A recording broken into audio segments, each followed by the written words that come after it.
Hello प्यारे students, स्वागत है आप सभी का अगली क्लास के अंदर। बेटा ये मेडिसिन की आखिरी क्लास है। जैसा कि आपसे वादा किया था कि 3 क्लास के अंदर अपन को आपको पूरी की पूरी मेडिसिन के जितने भी इंपॉर्टेंट क्वेश्चन है या जितने भी इंपॉर्टेंट क्वेश्चन बन सकते हैं तो उनको क्वेश्चन की टाइप में ही पूरी का पूरा आपने को करवा दिया है। तो जिस लाडले ने अभी तक वो पिछली 2 क्लास नहीं देखी है तो बेटा बहुत इंपॉर्टेंट है, ठीक है। अरे फिर बाद में एग्जाम में जब क्वेश्चन आ जाए गलत हो जाए तब मत कहना गुरुजी गलत हो गया या रह गया था, बहुत बड़ी गलती हो गई। तो अभी देख लो, ठीक है बेटा। इतने समय में 3 घंटे में तो आप खुद भी पूरी मेडिसिन का रिवीजन नहीं कर पाओगे, ठीक है। और आपको बहुत अच्छे तरीके से पूरी मेडिसिन का रिवीजन करवाया गया है, ठीक है। और जो अपने नए प्यारे लाडले हैं, नए छोटे भाई हैं, अभी नहीं करना। जब वीडियो एंड हो जाए तो बेटा 2 सेकंड लगेंगे सिर्फ आपको। आप चैनल को सब्सक्राइब जरूर कर देना, ठीक है, ताकि आगे और भी अपन इंपॉर्टेंट इंपॉर्टेंट क्वेश्चन और शॉर्ट नोट्स लेके आते रहेंगे तो वो आपके पास बेल आइकन भी दबा देना ताकि आपको पता लगता रहेगा। तो देखो समय खराब नहीं करना, चलते हैं अपन आगे। अगली चीज क्या है, पहले बेटा आप पढ़ेंगे श्वसन तंत्र की बीमारी, ठीक है। उसमें पहली जो चीज पढ़ेंगे वो पढ़ेंगे अपर रेस्पिरेटरी ट्रैक इन्फेक्शन, ठीक है। यूआरटी बोलते हैं। यू का मतलब अपर, आर का मतलब रेस्पिरेटरी, टी का मतलब ट्रैक। बेटा नाम से पता लग रहा है कि अपर रेस्पिरेटरी ट्रैक, इसको हिंदी में क्या बोलते हैं बेटा, ऊपरी श्वसन तंत्र का संक्रमण, ठीक है। तो बस ये एक तरीके से हिंदी करके बता दी। अगली चीज क्या है बेटा, प्लूराइटिस। बेटा ये एग्जाम में क्वेश्चन आने के ऐसी बहुत ज्यादा चांस है। बेटा लास्ट में क्या आ रहा है, आईटिस आ रहा है ना। तो मैंने क्या कहा था, आईटिस में क्या होता है, सूजन आना। किसकी, प्लूरा की, ठीक है। तो प्लूरा की सूजन आना क्या कहलाता है, प्लूराइटिस कहलाता है, या इसको प्लूराइसी भी बोल देते हैं। अगली चीज है बेटा न्यूमोनिया या न्यूमोनाइटिस। तो बेटा क्वेश्चन हमेशा न्यूमोनिया के नाम से पूछा जाता है, क्योंकि न्यूमोनाइटिस में तो आपको पता लग जाएगा कि सूजन की बात कर रहे हैं, ठीक है। न्यूमोनिया में पता नहीं लगता क्योंकि लास्ट में आइटिस नहीं है ना, इसलिए न्यूमोनिया ही पूछते हैं। न्यूमोनिया क्या होता है बेटा, अगर फेफड़ों में सूजन आ जाए, ठीक है, लंग्स के अंदर अगर सूजन आ गई ना तो उसको क्या बोल देंगे अपने, न्यूमोनिया बोल देंगे, या क्या बोल देंगे, न्यूमोनाइटिस बोल देंगे, ठीक है। अगली चीज है बेटा ड्रेंचिंग न्यूमोनिया। ड्रेंचिंग न्यूमोनिया क्या होता है, अरे बेटा जब अपन नाड़ देते हैं ना तो उस टाइम क्या करते हैं लोग, भैंस की जीभ को दबा लेते हैं। तो जितना भी अपन ने नाड़ के अंदर जो भी लिक्विड पिलाया है ना वो उसके फेफड़ों में चला जाता है, ठीक है। तो इसी को क्या बोल देते हैं, ड्रेंचिंग न्यूमोनिया। अब बताओ इसको सीधी हिंदी के भाषा में पढ़ लो कि नाल के द्वारा गलत तरीके से औषधि का श्वसन तंत्र में चले जाना, ठीक है। गलत तरीके से औषधि देंगे तो जो औषधि दे रहे हैं वो किस में चली जाएगी, श्वसन तंत्र में। तो कौन सा निमोनिया हो जाएगा, ड्रेंचिंग निमोनिया, ठीक है। अगला चीज है इंपॉर्टेंट, राइनाइटिस। तो बेटा राइनाइटिस क्या होता है, आइटिस आ रहा है मतलब सूजन, किसमें बेटा, नाक की जो श्लेष्मा झिल्ली है उसको बोलते हैं राइनाइटिस। अरे तो फटाफट एक बताओ तुम, स्टोमेटाइटिस किसको बोलते हैं। अरे बिल्कुल याद कर रखा है बेटा सारा। मुंह की श्लेष्मा झिल्ली के अंदर क्या हो जाए, सूजन आ जाए।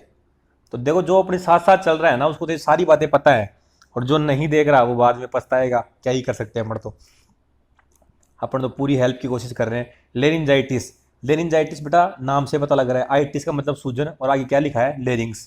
तो लेरिंग्स में सूजन आना। बेटा ऐसी ऐसी चीजों में अपन टाइम खराब नहीं करेंगे, और आप भी ज्यादा टाइम खराब नहीं करो। एक बार रिवीजन कर लिया तो इनको दोबारा ज्यादा दिमाग में लगाने की जरूरत नहीं है। ऐसी चीजें दोबारा पढ़ो जो आप भूल रहे हो बार बार में। ट्रेकियाइटिस, तो ये आगे क्या रहा है, ट्रेकिया, आइटिस का मतलब सूजन, मतलब ट्रेकिया में सूजन आना।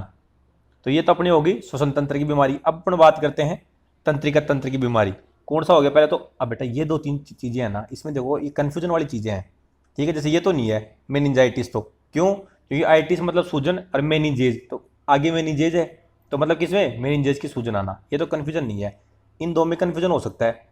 तो ये आप ध्यान रखना कि एक तो माइलाइटिस होता है बेटा। माइलाइटिस क्या होता है, जो मेरुदंड है उसके अंदर अगर सूजन आ जाए, ठीक है, मेरुदंड के अगर अंदर सूजन आ गई ना तो उसको क्या बोल देंगे अपने, माइलाइटिस बोल देंगे। और एनसिफेलाइटिस क्या, अरे पूरे के पूरे ब्रेन में, पूरे के पूरे दिमाग के अंदर अगर सूजन आ गई तो उसको क्या बोल देंगे अपने, एनसिफेलाइटिस बोल देंगे कि दिमाग में सूजन आना। बेटा देखो ये तो हो गया इधर तो आंसर। अरे इधर होगा क्वेश्चन एग्जाम में पूछेंगे कि दिमाग में सूजन आना क्या कहलाता है, तो आप कर दोगे क्या बोलते हैं इसको, एनसिफेलाइटिस बोलते हैं। तो भाई ठीक है, तंत्रिका तंत्र की बेटा ये 2-3 चीजें इंपॉर्टेंट जगह अपन मैंने पहले कह दिया था आपको, इंपॉर्टेंट चीजें कवर करेंगे, ठीक है, और वो भी बिल्कुल कम समय में। तो अगला क्या है, नेफ्राइटिस। नेफ्राइटिस देखो नाम से आ रहा है, नेफ्राइटिस किस मतलब, आइटिस मतलब सूजन, आगे क्या, नेफ्रॉन, तो नेफ्रॉन में सूजन आना। सिस्टाइटिस, अब देखो ये थोड़ी अलग टर्म है, ठीक है। सिस्टाइटिस में क्या होता है बेटा कि मूत्राशय में सूजन आना। तो जिसमें आपको ऐसे लग रहा है ना कि मैं ये भूल सकता हूं, या तो उसको आप अलग लिख लो या उस पूरे टॉपिक का नाम लिख लो आप एक कॉपी में, ताकि एग्जाम के पहले दिन उसको रिवीजन कर सको। अगला क्या है, ओटाइटिस। ओटाइटिस मतलब कान में सूजन आना, ठीक है, कान में सूजन आ गई तो उसको क्या बोल देंगे, ओटाइटिस। कंजक्टाइविटिस, जो आंखों के अंदर बेटा कंजक्टाइवा होती है ना, ये देखो पहले क्या है कंजक्टाइवा, लास्ट में आ रहा आइटिस, मतलब कंजक्टाइवा में सूजन आना। डर्मेटाइटिस ये तो आपको सबको पता ही है बेटा, कुत्ते में बहुत जो स्किन एलर्जी हो जाती है ना उसको डर्मेटाइटिस बोलते हैं, मतलब त्वचा के अंदर सूजन आ जाए ना उसको डर्मेटाइटिस बोलते हैं, ये कोई तगड़ी चीज़ नहीं है। अगली क्या है एक्जिमा, ये थोड़ी हट के टर्म है, ठीक है, इसमें आइटिस वाइटिस का कोई चक्कर नहीं है, तो इसमें आपको थोड़ा ध्यान रखने की जरूरत है इसको, कि त्वचा के एक निश्चित भाग में खुजली के साथ सूजन आना, ठीक है, ऐसे नहीं कि पूरी की पूरी त्वचा के अंदर ही दिक्कत आ रही है, नहीं बेटा, एक निश्चित पार्ट के अंदर क्या हो जाए सूजन आ रही हो, ठीक है, और खुजली भी चल रही हो वहां पे, तो उसको क्या बोल देंगे एक्जिमा बोल देंगे बेटा। अगला क्या मायोसाइटिस, बेटा मायो शब्द यूज करते हैं मांसपेशियों के लिए, तो मायोसाइटिस क्या हो गया, मांसपेशियों में सूजन आना, लास्ट में आइटिस आ रहा है ना। इसके बीच एग्जाम में क्वेश्चन क्या आता है बेटा, कि इसके बीज रोग किसके कारण होता है, तो बेटा सारकोप्टिस इसके भी नाम का है, तो सारकोप्टिस इसके भी की वजह से क्या होता है, इसके बीज होता है, ठीक है। अरे तो बेटा बिल्कुल फटाफट चलना है, बोले गुरुजी बहुत फास्ट चल रहे हो, अरे लाड लो, अभी भी फास्ट नहीं चलेंगे तो फिर फास्ट कब चलेंगे भाई, ठीक है, जितना फास्ट चलेंगे ना उतना आपको एक थोड़ा 1-2 घंटे बच गए ना आपके, तो उसके अंदर आप पूरी थ्योरी का मेडिसिन का आप अपनी कॉपी के अंदर फटाफट फटाफट रीडिंग मार लेना, बस ज्यादा रट्टा नहीं मारना, रीडिंग मारनी है, तो फिर बिल्कुल आपके दिमाग में बैठ जाएगी चीजें। अगला क्या है रिकेट सेल डिजीज, कौन सा हो गया पहला एनाप्लाज्मोसिस, तो बेटा एनाप्लाज्मोसिस के दो रिकेट सेल हैं, दो रिकेट्स हैं, कौन कौन सा, एक तो है एनाप्लाज्मा मार्जिनेली, मतलब इसमें जो यहाँ मार्जिन में पाया जाता है ये, तो पहला तो क्या हो गया एनाप्लाज्मा मार्जिनेली, जो किसके अंदर पाया जाता है बेटा गाय भैंस में। तो एग्जाम में क्वेश्चन कैसे आएगा कि गाय भैंस में एनाप्लाज्मोसिस किसकी वजह से होता है, तो बेटा एनाप्लाज्मा मार्जिनेली की वजह से होता है, जबकि एनाप्लाज्मा सेंट्रली होता है, उसके वजह से किसके अंदर होता है एनाप्लाज्मोसिस, भेड़ बकरी के अंदर। तो बेटा ये दोनों ही इंपॉर्टेंट क्वेश्चन है। देखो मैं क्या कह रहा हूँ, जितने भी रोग हैं उनके कम से कम रोग कारक तो आपको पता ही होना चाहिए, मुख्यतः वो किस जानवर के अंदर हो रहा है, ये दो चीजें आपको पता ही होनी चाहिए, ठीक है। अगला इसके लक्षण क्या है बेटा, तो पता है देखो बुखार तो सब में आएगी, ये तो ये इतना इंपॉर्टेंट नहीं है, ठीक है। एनीमिया और हीमोग्लोबिन यूरिया ये इंपॉर्टेंट है, हीमोग्लोबिन यूरिया पता है ना आपको, अरे हीमोग्लोबिन का पेशाब में आना, ठीक है, उसको क्या बोलते हैं हीमोग्लोबिन यूरिया, जैसे बताया था ना आपको, अरे बबेशिया में होता है, लेप्टोस्पायरोसिस में होता है, ठीक है, और इसके अंदर अपन ट्रीटमेंट में क्या देंगे ऑक्सीटेट्रासाइक्लिन। तो बेटा ये ऑक्सीटेट्रासाइक्लिन बहुत ही इंपॉर्टेंट है, इसकी खासकर डोज रेट, कई बार ये जो कॉमनली औषधियाँ है ना, कॉमनली एंटीबायोटिक काम में लेते हैं हम फील्ड के अंदर, उनकी डोज रेट उन्हीं की पूछते हैं, ऐसे नहीं है कोई नई एंटीबायोटिक के बारे में पूछेंगे। तो 5 से 10 mg पर केजी इसकी क्या होती है डोज रेट होती है। अगला क्या है बेटा कवक या फंगस से होने वाले रोग, तो बेटा इनमें क्या है आपको पहला आता है रिंग वॉर्म, ठीक है, रिंग वॉर्म नहीं है बेटा ये एक तरीके से कोई, ये क्या है रिंग वॉर्म इसलिए बोलते हैं क्योंकि जब ये मतलब दाद हो जाता है ना सिंपल, तो दाद के पूरा बाहर वाला एरिया उभार नहीं आ जाता कि उभार हो जाता है, तो रिंग के जैसा ही बन जाता है वो, तो इसलिए इसको रिंग वॉर्म बोल देते हैं बेटा, दाद ही है एक तरीके से ये।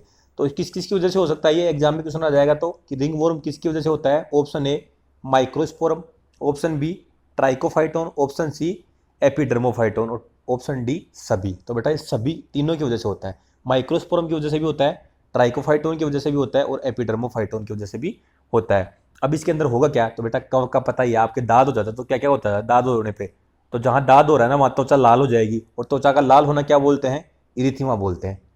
या फिर जहाँ भी ये दाद हो रहे हैं ना कुत्ते उत्ते में दाद हो रहे हैं वहाँ के बाल झड़ जाते हैं, ठीक है, तो बालों का झड़ना क्या बोलते हैं बेटा एलोपेशिया, ठीक है। तो सीधी सी बात रख लो याद रख लो, तुम तो यार दिमाग ज़्यादा मत लगाओ कि क्या, अरे एक तो यार उसका क्या हो जाता है वहाँ स्किन लाल हो जाती है, और दूसरा क्या हो जाता है वहाँ के बाल उड़ जाते हैं, ठीक है। अब बेटा इसकी ड्रग ऑफ चॉइस इंपॉर्टेंट है बेटा, कौन सी ड्रग अपन इसके लिए ट्रीटमेंट के लिए उपयोग करते हैं, तो बेटा ये ग्रीजियोफ्लुविन नाम की एक औषधि होती है, जो किसके अंदर उपयोग करते हैं अपन रिंग वॉर्म कंडीशन के अंदर अपन इसका उपयोग करते हैं। अगली चीज़ क्या है बेटा जो फंगस की वजह से होती है, कवक की वजह से होती है, फफूंदी की वजह से होती है, उसका नाम है एफ्लाटोक्सिकोसिस। बेटा ये बहुत इंपॉर्टेंट है, इसको तो आपको ध्यान रखना ही रखना है। मैं क्या कर रहा हूँ बीच बीच में ऐसी ऐसी चीज़ें बताऊंगा आपको इंपॉर्टेंट जो एग्जाम में पूछे जाने की 100% चांसेज है, या उसके आसपास ही क्वेश्चन आपके आएंगे। तो बेटा वीडियो को एंड तक देखना है, कहीं भी मिस मत कर देना, पता चले वही चीज़ आ गई ना फिर बेटा कोई मतलब नहीं है, पूरी गाय नहीं पढ़ लो, चाहे अगर वो क्वेश्चन ही नहीं ठीक हुआ तो क्या मतलब उसका, फिर पूरी मेडिसिन पढ़ लो सॉरी, ठीक है। तो एफ्लाटोक्सिकोसिस किसकी वजह से होता है, पहला क्वेश्चन किसकी वजह से होता है एस्परजिलस फ्लेवस की वजह से होता है। बेटा एस्परजिलस नाइगर और भी बहुत होते हैं एस्परजिलस, लेकिन होता किसकी वजह से ये एस्परजिलस फ्लेवर्स की वजह से होता है। अरे बेटा, जो मूंगफली होती है ना, उस मूंगफली के अंदर क्या होता है, ये कवक उग जाता है, एस्परजिलस फ्लेवर्स। तो ये अपन संक्रमित मूंगफली खिला देंगे ना जानवर को, तो ये एफ्लाटोक्सिकोसिस रोग हो जाता है। ठीक है, अब बेटा 2-4 टर्म है ये, ठीक है, जो एग्जाम में आ सकती हैं। एग्जाम में क्वेश्चन कैसे आ सकता है कि भाई टिक और चिचड़ी है, उसके संक्रमण को क्या बोलते हैं? तो बेटा टिक और चिचड़ी के संक्रमण को बोलते हैं टिक वोरी।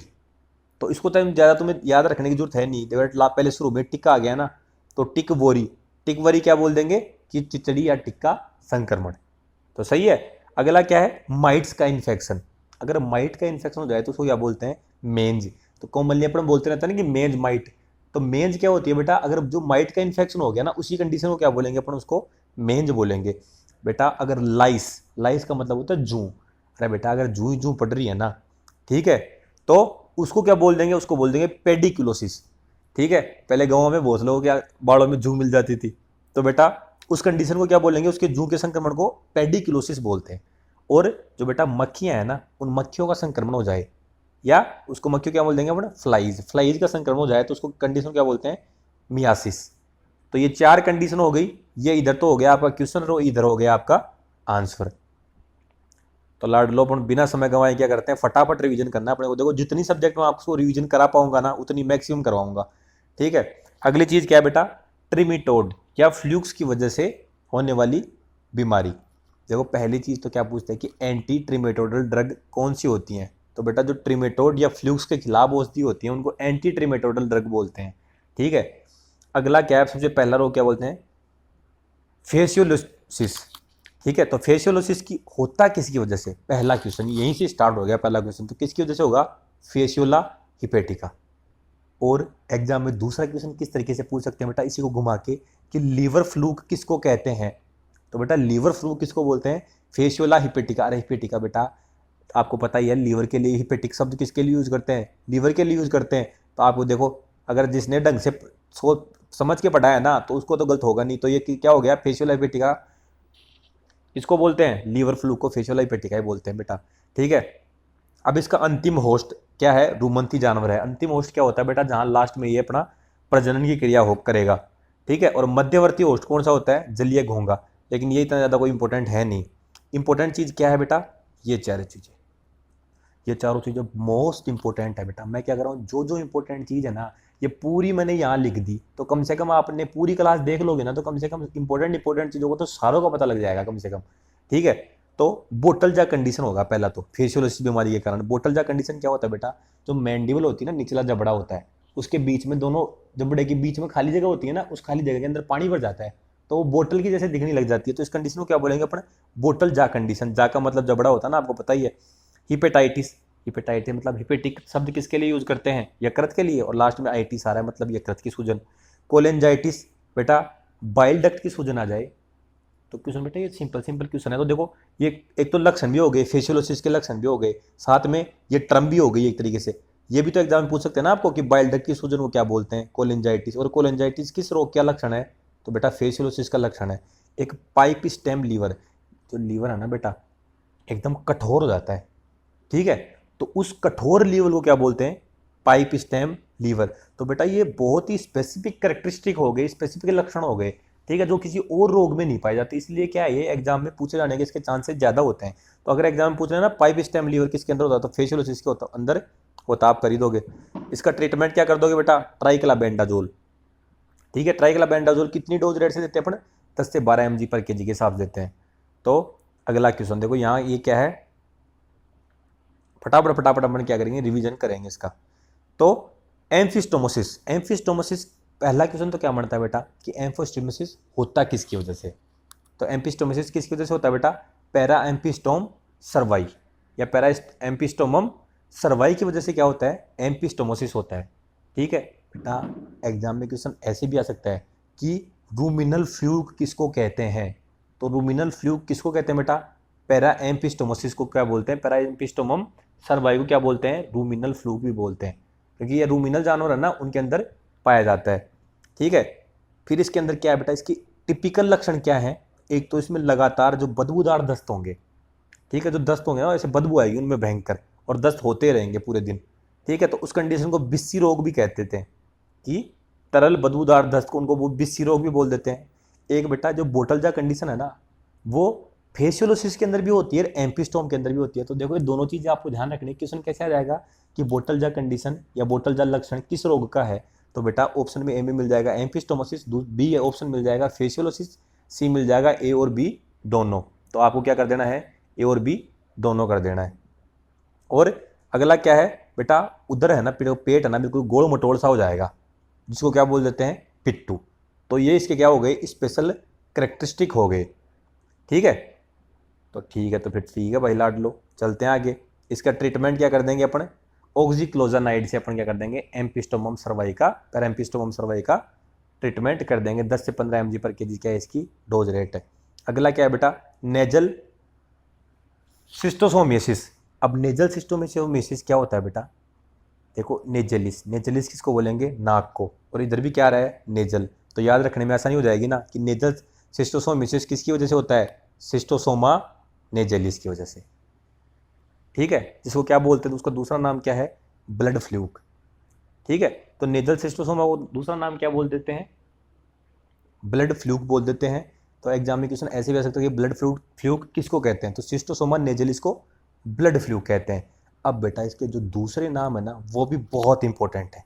ठीक है, तो दूसरे नाम क्या है बेटा इसके, पहला नाम तो क्या है, नेजल ग्रेनुलोमा। तो एग्जाम में क्वेश्चन ऐसे भी आ सकता है कि नेजल ग्रेनुलोमा किसकी वजह से होता है, तो सिस्टोसोमा नेजलिस की वजह से। या क्वेश्चन कैसे बोल सकते हैं कि स्नोरिंग डिजीज, स्नोरिंग डिजीज किसकी वजह से होता है, तो बेटा ये देखो जो दूसरे नाम है ना, ये दूसरे नाम भी बहुत इंपॉर्टेंट है। आप सबको पता है कि नेजल सिस्टोसोमियासिस सिस्टोसोमा नेजलिस की वजह से होता है, लेकिन अगर क्वेश्चन एग्जाम में पूछ लिया ना कि स्नोरिंग डिजीज किसको कहते हैं, तो आपका क्वेश्चन तो गलत हो जाएगा। तो बेटा जो दूसरे नाम है ना, वो भी आपको ध्यान रखने हैं, और इसका ट्रीटमेंट तो बहुत ही इंपॉर्टेंट है।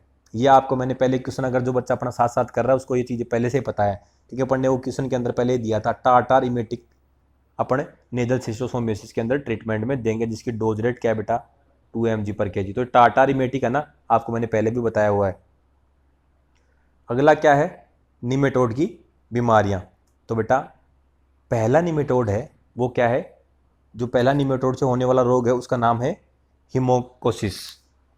ठीक है, हिमोकोसिस किसके अंदर होता है मेनली, ये मेनली बेटा ये रूमंथी जानवर है ना, गाय भैंस भेड़ बकरी, इनके अंदर मेनली होता है ये।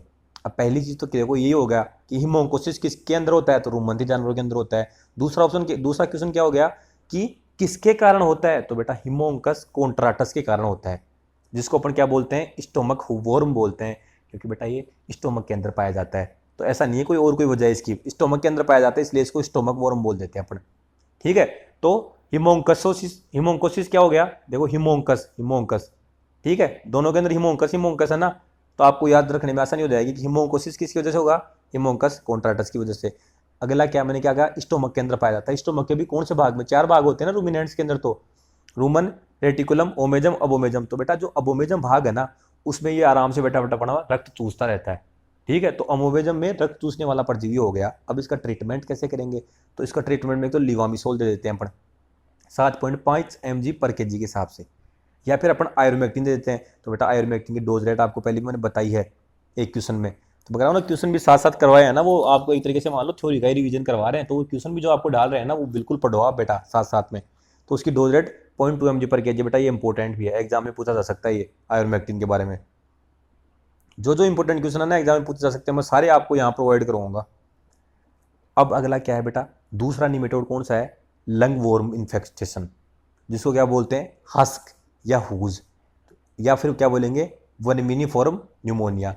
वर्मिनस न्यूमोनिया क्यों बोल रहे हैं बेटा, कि वर्म की वजह से हो रहा है ना ये, तो वर्म की वजह से हो रहा है, तो इसको वर्मिनस न्यूमोनिया बोल देंगे।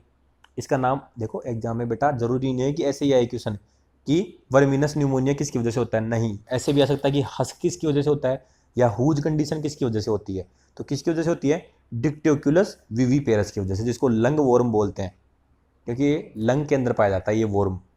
ठीक है, तो इसको क्या बोल देंगे अपन, लंग वॉर्म। तो एग्जाम में क्वेश्चन ऐसे भी आ सकता है कि लंग वॉर्म किसको बोलते हैं, तो डिक्टियोकुलस विविपेरस। तो बेटा मैं बार बार कहूँगा गुरुजी, इनको तो अपन हम बहुत बार बार पढ़ते हैं लेकिन फिर भी भूल जाते हैं। अरे तो लाड लो, जो टॉपिक आप बार भूल रहे हो ना, उनको आप क्या करो, एक कॉपी में लिखते जाओ। तो एग्जाम के 1 दिन 2 दिन पहले क्या करना है, उनका रिविजन करके जाना है आपको, ऐसे नहीं है कि जो चीज़ आपको पहले से आ रही है उसको आप रिवीजन करके जा रहे हो, जो चीज़ भूल रहे हो ना बार बार उसका रिवीजन करना है आपको एग्जाम से पहले। तो एल्बेंडाजोल इसके ट्रीटमेंट में दे देंगे और आयोरमेक्टिन इसके ट्रीटमेंट में अपन दे देंगे। डोज रेट पता ही होगी आपको, आयोरमेक्टिन की तो बताई हुई है अभी, और एल्बेंडाजोल की कितनी होती है, 5 से 10 mg पर kg होती है। अगली चीज़, ठीक है, क्या है, घोड़े में स्ट्रोंगाइलोसिस किसकी वजह से होता है। तो पहली बात तो क्या, स्ट्रोंगाइलोसिस मुख्यतः किस में होता है, घोड़े में होता है, ठीक है, क्योंकि देखो दिया हो ना घोड़े में, और होता किसके है, स्ट्रोंगाइलस वल्गेरिस, स्ट्रोंगाइलस इक्वाई, स्ट्रोंगाइलस इडेंटेटस, ठीक है। लेकिन आपको ये पहला तो स्ट्रोंगाइलस वल्गेरिस तो ध्यान रखना ही रखना है। स्ट्रोंगाइलस इक्वाई, इक्वाई तो किसके लिए बोलते हैं, घोड़े के लिए बोलते हैं, तो ये तो आपको वैसे याद हो जाएगा। और तीसरा क्या हो गया, स्ट्रोंगाइलस इडेंटेटस। अब बेटा जो स्ट्रोंगाइलस वल्गेरिस है ना, ये पहला, इसलिए तो कह रहा हूँ इसको ध्यान रखना ही रखना है, क्यों कह रहा हूँ वो सुनो। ये बहुत इंपॉर्टेंट है, एग्जाम में पूछे जाने के इसके बहुत चांस है बेटा। क्या है क्वेश्चन, बोलो गुरुजी क्वेश्चन किस तरीके से आएगा। तो स्ट्रोंगाइलस वल्गेरिस का लार्वा बेटा क्या करता है, मिजेंड्रिक आर्टरी में थ्रोम्बाई बनाता है। तो क्वेश्चन कैसे आएगा कि मिजेंड्रिक आर्टरी में थ्रोम्बाई किस लार्वा की वजह से या किस निमेटोड की वजह से बनता है। तो बेटा किसकी वजह से बनता है, स्ट्रोंगाइलस वल्गेरिस का लार्वा की वजह से क्या बनता है, मिजेंड्रिक आर्टरी में थ्रोम्बाई बन जाता है, मतलब वो ब्लॉक हो जाती है बेटा आर्टरी, ये लार्वा वहाँ जाके फंस जाता है, आर्टरी में आगे ब्लड सप्लाई हो ही नहीं पाता है, वहाँ पे ब्लॉक हो जाएगी। तो बस सीधी सिंपल बात हमें हो गया। अब इसकी वजह से बेटा घोड़े के अंदर स्पाज्मोटिक कोलिक भी होता है, ठीक है। कोलिक पता है ना, कोलिक का एक प्रकार होता है स्पाज्मोटिक कोलिक। तो ये तो बेशक आप ध्यान रखोगे नहीं रखो, पर ये तो ये आपको ध्यान रखना ही रखना है कि तो बहुत इंपॉर्टेंट है, ठीक है। और इसकी ड्रग ऑफ चॉइस पूछ लें कि स्ट्रोंगाइलोसिस की या स्ट्रोंगाइलस वल्गेरिस की ड्रग ऑफ चॉइस क्या होती है, कि वो देने से तो ठीक होगा ही होगा, थायबेंडाजोल होती है बेटा, ठीक है। तो इसकी ड्रग ऑफ चॉइस क्या होगी, थायबेंडाजोल। अगला क्या है, निमेटोड एस्केरिस इन्फेस्टेशन। तो एस्केरिस बेटा अलग अलग जानवर के अंदर अलग अलग एस्केरिस की वजह से रोग होता है। कैसे बोले, अगर सुअर में एस्केरिसिस किसकी वजह से होता है, तो बेटा एस्केरिस सम की वजह से, ठीक है। तो एस्केरिस और सम याद रख लेना आप, तो सुअर से सम, ठीक है। तो सुअर में एस्केरिसिस रोग किसकी वजह से होता है, एस्केरिस सम की वजह से। गाय भैंस में किसकी वजह से होता है, तो टोक्सोकेरा विचुलोरम। टोक्सोकेरा विचुलोरम क्या है, एक एस्केरिस है जो क्या करता है, गाय और भैंस के अंदर क्या करता है, एस्केरिसिस रोग करता है, ठीक है। अगर कुत्ते की बात करें तो टोक्सोकेरा कैनिस, बेटा कैनिस आ गया ना, कैनिस किसके लिए उपयोग करते हैं अपन, कुत्ते के लिए करते हैं। तो कुत्ते का एस्केरिस कौन सा हो गया, टोक्सोकेरा कैनिस। तो बेटा ये तो क्या हो गया, क्वेश्चन आंसर ही हो गया आमने सामने आपके। इसीलिए कह रहा हूँ ना, वीडियो को बिल्कुल आपको एंड तक देखना है बेटा, ताकि आप फटाफट एक बार रिवीजन कर लो। उसके बाद में आपको लगता है ना कि मेरे को एक बार और रिवीजन की जरूरत है, तो सिर्फ आप अपना थ्योरी थ्योरी फटाफट अपनी मेडिसिन की एक बार पढ़ लेना, नहीं तो कोई जरूरत नहीं है। अब गाय भैंस में टोक्सोकेरा विचुलोरम का क्या लक्षण है बेटा, ये बहुत ही स्पेसिफिक लक्षण है। जो भी वो बेटा मल निकालेगा ना, जो भी जिसके अंदर भी जो भी इन्फेक्टेड है उसके अंदर क्या होगा बेटा, पहली बात तो कीचड़ के रंग जैसा होगा और बदबूदार होगा। तो इसका क्या लक्षण हो गया टोक्सोकेरा विचुलोरम का, गाय भैंस में कीचड़ के रंग जैसे बदबूदार मल का बाहर निकलना, बहुत बदबू आएगी उसके अंदर, ठीक है। और इसका ट्रीटमेंट क्या करेंगे, एक तो पाइपराजीन का उपयोग करते हैं बेटा। पाइपराजीन कितनी डोज रेट से देते हैं, 220 mg पर kg के हिसाब से देते हैं। तो एस्केरिस की ड्रग ऑफ चॉइस क्या है बेटा, पाइपराजीन, ये है। इसके अंदर अपन पायरेंटल भी दे सकते हैं। तो इसकी ड्रग ऑफ चॉइस पूछ लेना, तो वो आप क्या करना है, पाइपराजीन इसकी ड्रग ऑफ चॉइस है। अगला क्या है, टेपवॉर्म का संक्रमण। तो बेटा टेपवॉर्म में पहला कौन सा है, मोनीजिया। तो बेटा मोनीजिया टेपवॉर्म का इन्फेस्टेशन, अलग अलग जानवर के अंदर अलग अलग नाम है, ठीक है। तो पहला क्वेश्चन तो कैसे आएगा कि या तो भेड़ बकरी के अंदर होने वाला मोनीजिया किसकी वजह से होता है, भेड़ बकरी के अंदर, तो यह भेड़ बकरी के अंदर कौन सा पाया जाता है, तो मोनीजिया एक्सपेंसा। ये लास्ट वाला नाम तो यहाँ रखना है कि एक्सपेंसा तो किसके अंदर पाया जाता है, भेड़ बकरी के अंदर, मोनीजिया का। और मोनीजिया की बेनेडिनी नाम का है, वो किसके अंदर पाया जाता है, गाय भैंस के अंदर पाया जाता है। तो ये क्या है, ऐसी चीज़ें भूल जाते हैं बेटा बार बार में, तो टेंशन लेने की जरूरत नहीं है। ऐसी चीज़ों का तो आप लिख लो, या फिर आप ऐसे लिख लो कि ये पेज नंबर है, इस पेज नंबर को अपने को दोबारा रिवीजन करना है, ठीक है। अब बेटा इसका जो इंपॉर्टेंट चीज़ एग्जाम में आने के चांसेस है, ये तो है ही, ये लक्षण बहुत इंपॉर्टेंट है, ये कई बार एग्जामों में पूछा जा चुका है, इसलिए कह रहा हूँ ना मैं, वीडियो को एंड तक देखना है आपको, क्योंकि बहुत इंपॉर्टेंट चीज़ बताने वाला हूँ आपको, ठीक है। इसमें क्या जो इंपॉर्टेंट चीज़ है बेटा, कि जो इसका गोबर करेगा ना, अगर जिसके अंदर मोनीजिया का संक्रमण हो रखा है, वो गोबर करेगा ना, उसमें पके हुए चावलों जैसे चावल के दाने होते हैं ना, पके हुए चावल के दाने, वैसा चावल के दाने से दिखेंगे उसके अंदर। ठीक है, तो एग्जाम में क्वेश्चन आएगा कि गोबर में पके हुए चावल के दानों जैसे संक्रमण किसकी वजह से होता है, तो बेटा वो मोनीजिया की वजह से होता है। तो ये पके हुए चावल के दाने, ये ध्यान रखना आपको, तो बस इतनी सी बात, किसकी वजह से होता है, ये मोनीजिया की वजह से होता है। ठीक है, बोले गुरुजी ठीक है तो लाड लो, ठीक है तो चलते रहो बेटा साथ साथ। अब लास्ट टाइम है, जिसने अब मेहनत कर ली ना बेटा, जो अब मेहनत कर रहा है ना, ये ध्यान से वीडियो देख रहा है, अपना ध्यान से रिवीजन कर रहा है, ध्यान से क्वेश्चन कर रहा है, वो तो रैंक तोड़ेगा बढ़िया वाली। अगला क्या है बेटा, टीनिया सोलियम। ठीक है, तो टीनिया सोलियम की जो संक्रमण अवस्था कौन सी होती है, तो बेटा टीनिया सोलियम की संक्रमण अवस्था होती है सिस्टिक सर्कस सेल्यूलोजी। अब बेटा इस सिस्टिक सर्कस सेल्यूलोजी संक्रमण अवस्था का मतलब क्या होता है बेटा, बेटा इसके अंदर क्या होता है, टीनिया सोलियम की 4-5 अवस्थाएं होती हैं। ऐसे मान लो उम्र की अलग अलग फेज हो गई, तो बेटा ये सिस्टिक सर्कस सेल्यूलोजी उनमें से एक है जो क्या करती है, संक्रमण करती है, बाकी संक्रमण नहीं करती, ये अवस्था संक्रमण करती है टीनिया सोलियम की। तो ये क्या करती है, तो बेटा सिस्टिक सर्कस सेल्यूलोजी है ना, वो क्या करता है, संक्रमित कर देता है किसके, सूअर के मांस को। तो सूअर के मांस को संक्रमित कर देगा, तो सूअर के मांस को क्या बोलेंगे, जो सिस्टिक सर्कस सेल्यूलोजी से संक्रमित है उसको मिजेली पोर्क बोल देंगे। तो एग्जाम में क्वेश्चन कैसे आ सकता है कि मिजेली पोर्क किसके संक्रमण की वजह से बनता है, या किसके संक्रमण की वजह से उसको मिजेली पोर्क बोलते हैं, तो बेटा सिस्टिक सर्कस सेल्यूलोजी, या क्या आ जाएगा, टीनिया सोलियम। इसकी वजह से अपन क्या बोल देंगे, इसमें सिस्टिक सर्कस सेल्यूलोजी की वजह से क्या बनेगा, मिजेली पोर्क बोल देंगे इसको। तो वैसे ही क्या है बेटा, जिस तरह मिजेली पोर्क है ना, वैसे क्या है मिजेली बीफ भी है। तो मिजेली बीफ किसका होता है बेटा, बीफ किसका होता है, गाय का होता है। ठीक है, तो टीनिया सेजिनाटा है बेटा, टीनिया सोलियम को भाई एक टीनिया सेजिनाटा है, जिसके अंदर संक्रमित अवस्था कौन सी होती है, सिस्टिक सर्कस बोविस। तो सिस्टिक सर्कस बोविस से संक्रमित गाय का मांस क्या कहलाता है, मिजेली बीफ कहलाता है। तो ये भी इंपॉर्टेंट क्वेश्चन हो गया।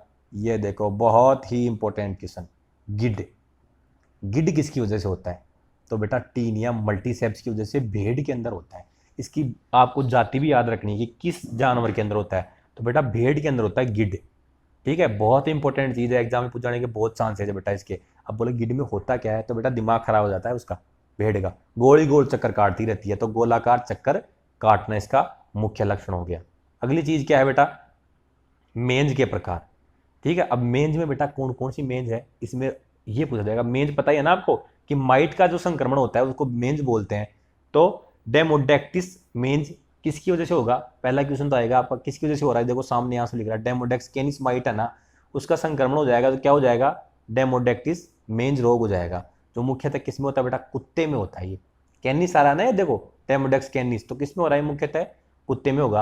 और इसकी जांच कैसे करेंगे, तो बेटा ये स्किन से संबंधित जितनी भी बीमारियां हैं ना, चाहे कोई सी बीमारी हो स्किन से संबंधित, उनकी जांच अपन क्या करेंगे, स्किन स्क्रैपिंग से करेंगे।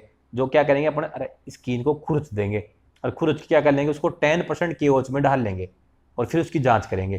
ठीक है, तो स्किन स्क्रैपिंग में कितना परसेंट किसके अंदर डालते हैं अपन, 10% KOH के अंदर डालते हैं।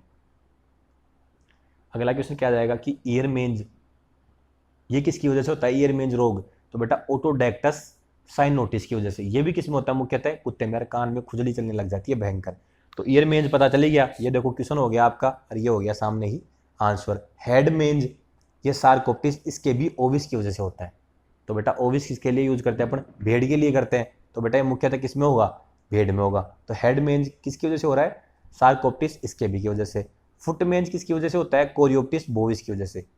ठीक है, तो बोविस देख के तुम ऐसे मत समझ लेना कि भैंस के अंदर होता है, नहीं बेटा ये मुख्यतः घोड़े में होता है।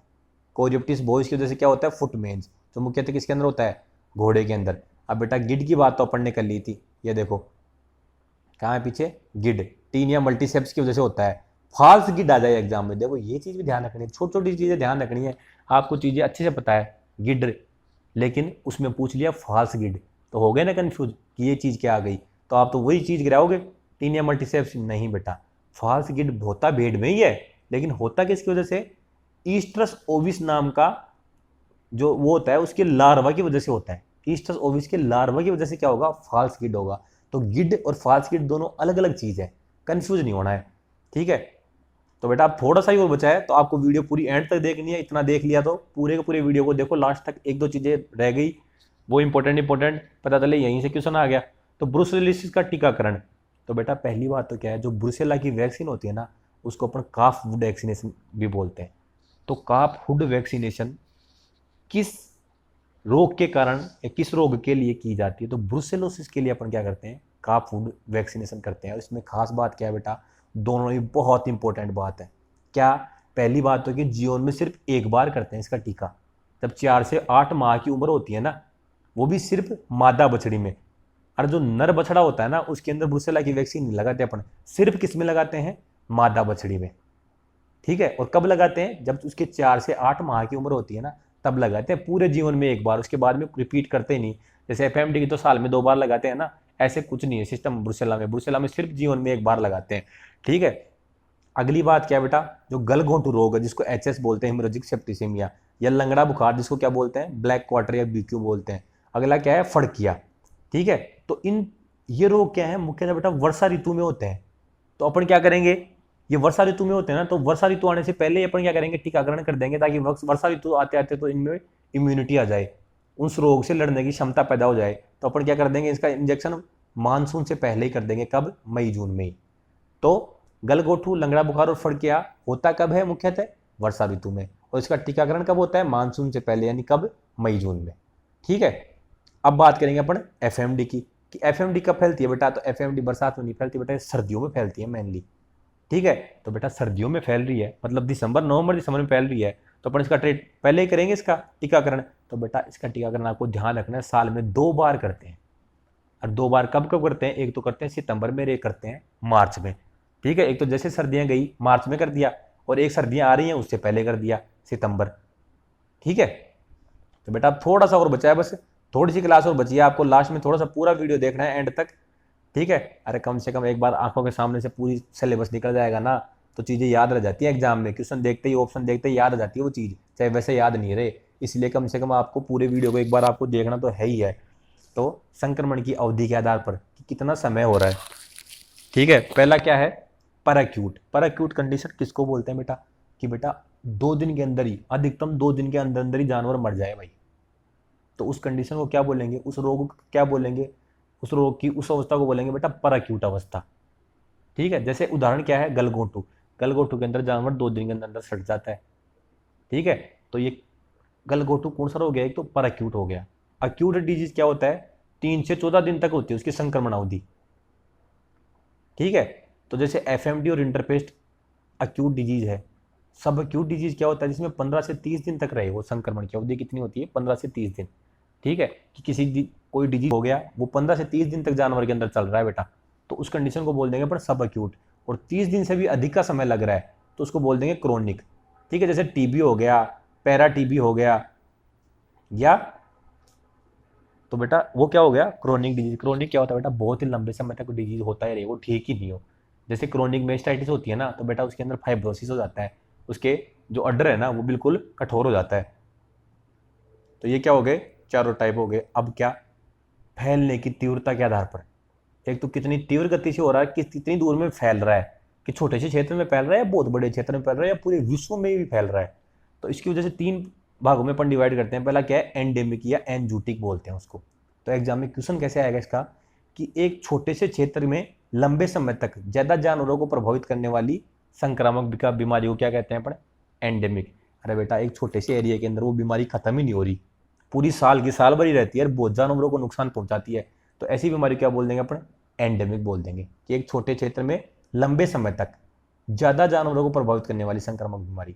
दूसरा क्या है, एपिडेमिक। एपिडेमिक क्या होता है बेटा, एक बड़े क्षेत्र में ज्यादा संख्या में जानवरों को प्रभावित करने वाली बीमारी। जैसे मान लो एक छोटा सा गांव है, उसके अंदर कोई बीमारी हो रही है जो पूरे साल ही रहती है, तो उसको तो बोल देंगे एंडेमिक। ऐसे मान लो एक जिला है, उसके अंदर कोई बीमारी फैल रही है और वो खूब जानवरों को प्रभावित करती है, तो उसको बोल देंगे अपन एपिडेमिक। और पेंडेमिक किसको बोलेंगे बेटा, पूरे विश्व में हो जाए वो बीमारी, एक बहुत ही बड़े क्षेत्र में, यानी पूरे विश्व में। जैसे कोरोना हो गई थी ना, पूरे विश्व में फैल गई थी, तो कोरोना बीमारी कैसी बीमारी थी, पेंडेमिक बीमारी थी। ठीक है, तो एग्जाम में क्वेश्चन आएगा कि एक बहुत बड़े क्षेत्र में या पूरे विश्व में फैलने वाली बीमारी क्या कहलाती है, पेंडेमिक, है उसको पेनजूटिक भी बोल देते हैं।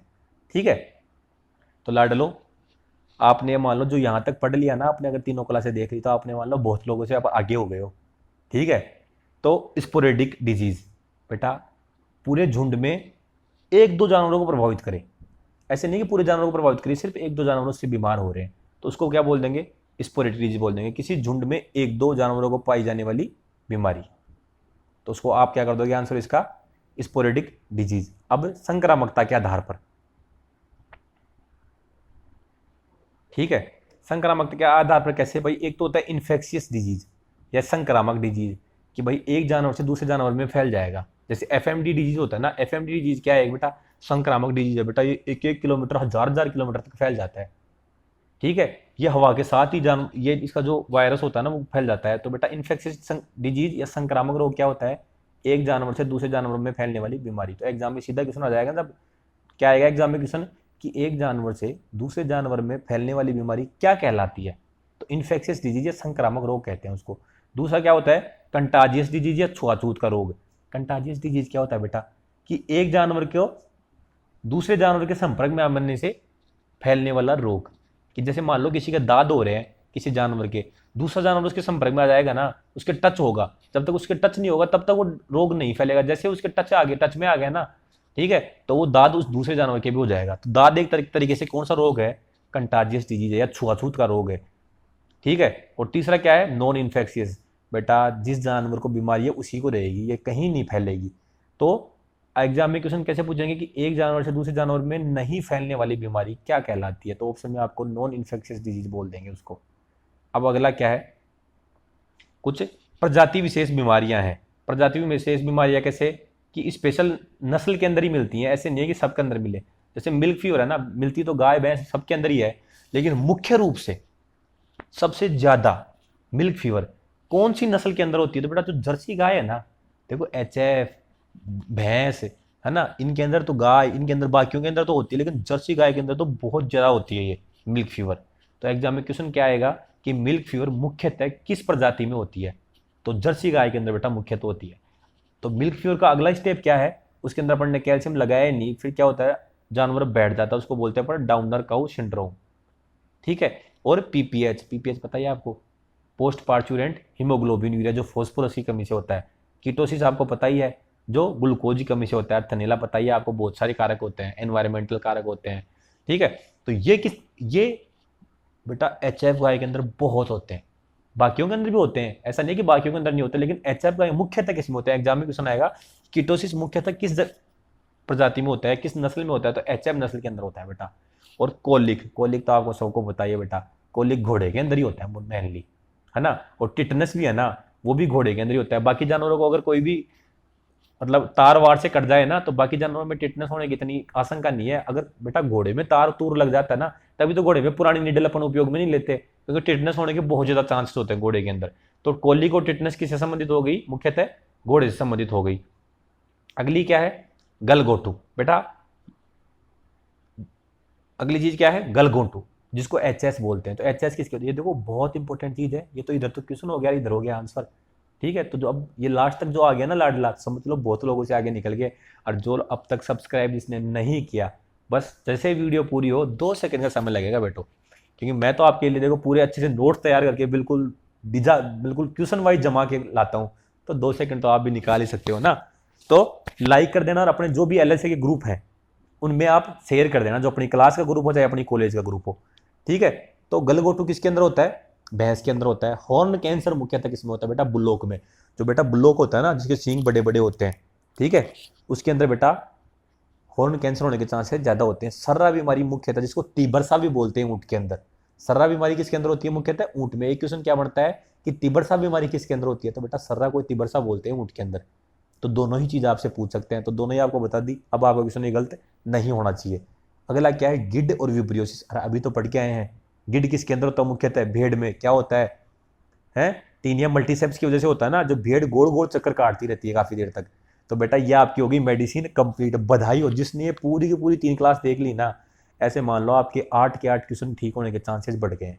और जिसको लग रहा है ना अभी भी कि मेरे थोड़ा समझ में ढंग से नहीं आया, तो आप फटाफट क्या करो, इसको तो देख लिया आपने, एक बार फटाफट पूरी थ्योरी को एक बार आप सिर्फ पढ़ लो, रट्टा नहीं मारना, सिर्फ पढ़ लो। जैसे आप ऑप्शन देखोगे ना, तो आपको चीजें याद आ जाएंगी, अगर ढंग से रिवीजन किया हुआ होगा तो।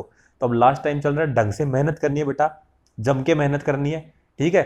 और अरे बिल्कुल, वो समझ गए आप बात को, बोले गुरुजी बिल्कुल समझ गए, हम लाइक कर देंगे, शेयर कर देंगे, सब्सक्राइब कर देंगे, अपने जितने भी प्यारे दोस्त हैं जिनको वो अपना मानते हैं उनके पास ये वीडियो भेज देंगे, वो भी देख ले, सारे भाई सिलेक्ट हो जाए। तो लाडलो, आप मेरे को कमेंट करके बताना कि और कौन सी क्लास डालनी है या क्या क्या आपको प्रॉब्लम आ रही है, हम हर चीज़ का आपकी प्रॉब्लम का सोल्यूशन करेंगे, सिर्फ आप ध्यान दो पढ़ने में। बाकी हम आपके साथ खड़े हैं बिल्कुल, जब सिलेक्शन हो जाएगा तब मिठाई तो आप खिला ही दोगे।